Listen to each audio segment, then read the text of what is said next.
Hello friends, સ્વાગત છે તમારા આપણા નવા વ્લોગમાં। ઘણી વખતે કેવું થાય કે આપણે ક્યાંક ગાડી લઈને જઈએ તો રસ્તામાં ગાડી બંધ પડી જાય છે, તો ત્યારે શું કરવાથી ગાડી શરૂ થઈ જાય એ વિશે આપણે આ વિડીયોમાં જાણીશું। અને હા, તમારી ગાડીમાં કંપનીની ટૂલ કિટ હોવી જરૂરી છે। ઓકે, ચાલો તો શરૂ કરીએ આપણે આ નવો વિડીયો। સૌપ્રથમ તમારી ગાડીમાં પેટ્રોલ ચેક કરો।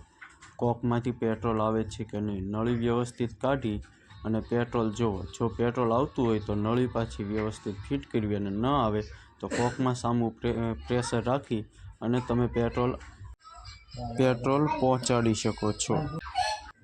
ત્યારબાદ ગાડીના સ્પાર્ક પ્લગ પાસે આવેલા વાયરમાં કરંટ આવે છે કે નહીં તે ચેક કરો।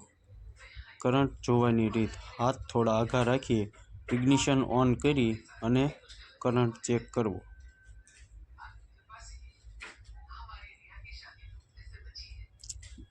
જો કરંટ આવતો હોય તો પછી આગળની પ્રોસેસમાં તમારે ગાડીનો સ્પાર્ક પ્લગ ખોલવો અને સ્પાર્ક પ્લગને ધીમેથી ફટકો મારી ખોલવો, નહીં તો સ્પાર્ક પ્લગ બટકી શકે છે।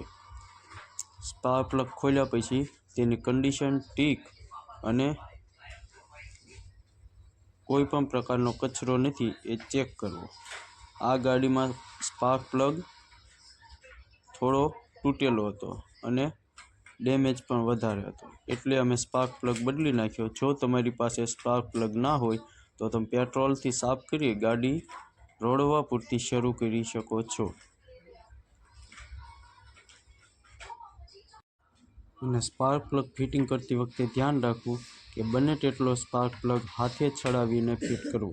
ત્યારબાદ કોઈ બી ટૂલ્સ વડે વ્યવસ્થિત ફિટ કરવો। ત્યારબાદ પ્લગ કેપ લગાડી અને ગાડીનો ઇગ્નિશન ઓન કરી તમારે કિક મારો એટલે 100% ગાડી શરૂ થાય।